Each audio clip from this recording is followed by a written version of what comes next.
Gosford in East Lothian, the home of the 12th Earl of Wemyss. When he returned after the Second World War, he found his ancestral seat almost in ruins. Ooh, gracious. Well, this was the kitchen with an opaque glass roof and family rooms on the first and second story around it. Like many of the great houses of Britain during the war, Gosford had been an army base, with soldiers living in the house and tanks on the lawn. Military occupation often led to extensive damage. At Gosford, an army electrician had accidentally set fire to the ballroom, and 4/5 of the vast mansion was now uninhabitable. Like all great country houses, the grandeur of Gosford had been an expression of aristocratic power. Now, the family was reduced to living in the south wing. The aristocracy had reached an all-time low. In the 1945 election, Labour vigorously attacked privilege and the uneven distribution of wealth. Now a new parliament must be elected. The choice is between that same Conservative Party, which stands for private enterprise, private profit and private interests, and the Labour Party, which demands that in peace as in war, the interests of the whole people should come before those of a section. There don't seem to be any pigeons living in them now. Were they full? Hmm? Were they full of pigeons at one point? Oh, they had pigeons in them, but not now. At the Labour Party conference, Dennis Healey expressed the class-conscious sentiments of many servicemen. The upper classes in every country, he said, are selfish, depraved, dissolute, and decadent. What we must do is talk about the decorations that we're going to have for the party on the 21st. Well, what is that party? I mean, who's coming to it? Gosford still has the marble hall and the 25 rooms leading off it. No, but When Lord Wemyss grew up here before the war, this staircase led to rooms lined in white silk, hung with the portraits of Stuart kings. There were bathrooms made of marble, and a whole corridor of bedrooms for bachelor guests. His second wife didn't know the house when it stood intact. Now most of it is a confusing jumble of ruins. I'm afraid I can't find the room just now. Well, there isn't one. No, but I keep did... telling you. No, all right. There is no room here. We can look in beyond the big dining room. Unless you go through the window and into that room. All right. Are these really birds' nests? It wasn't only military carelessness that caused the damage, but also dry rot and faulty mortar. After the war, building materials were scarce, and you had to have a license to make repairs to private houses. The licenses were few and far between. Quite a dangerous place there. You might walk over and get killed. The real threat, though, was the idea that these buildings represented a way of life which had gone for good. They need dozens of servants to run them, and hardly anyone wanted to be a servant anymore. So at Gosford, as elsewhere, they simply gave up and took the roof off. The north wing was left open to the elements. The 1945 election was a landslide victory for Labour. At the polling booth, the people of Great Britain voted for the welfare state and nationalisation of coal, paid for by taxing the rich. In socialist Britain, the interests of the landed aristocracy seemed utterly irrelevant.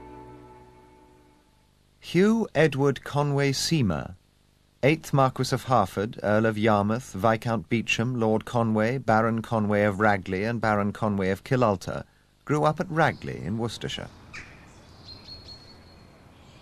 He was 9 years old when he inherited the numerous titles, the estate, and the house. I've always thought my mother was a little bit casual. No, she didn't tell me.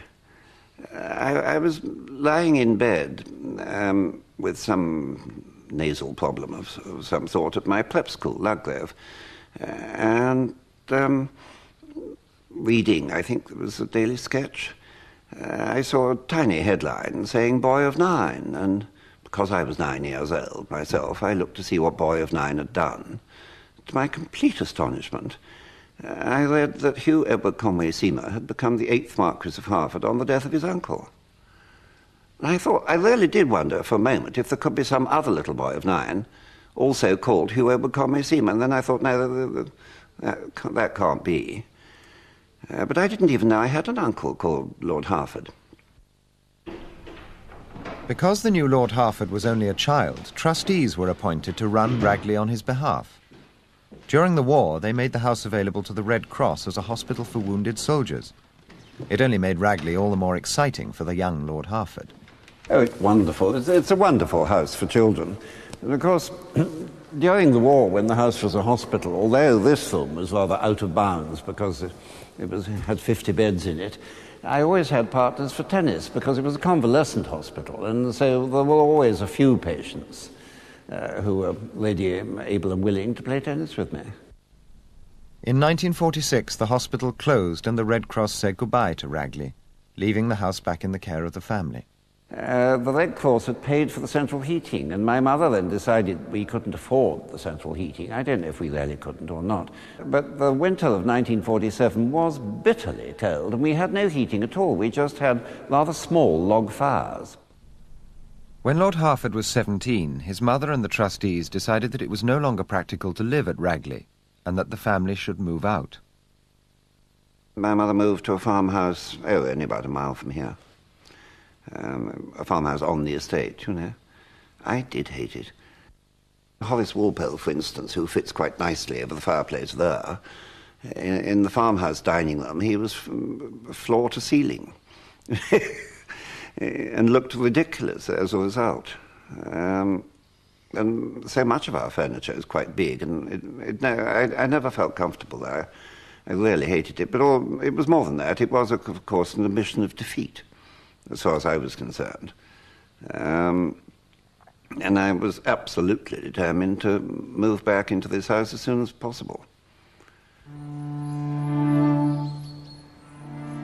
The trustees stayed in control of the house and estate until Lord Hertford was 21. They believed the family would never live at Ragley again, and they allowed the house to slide into disrepair. Then they decided that Ragley Hall should be demolished. It was an appalling idea, and I really was horrified. So I did what I'd been told was the rudest thing you could possibly do.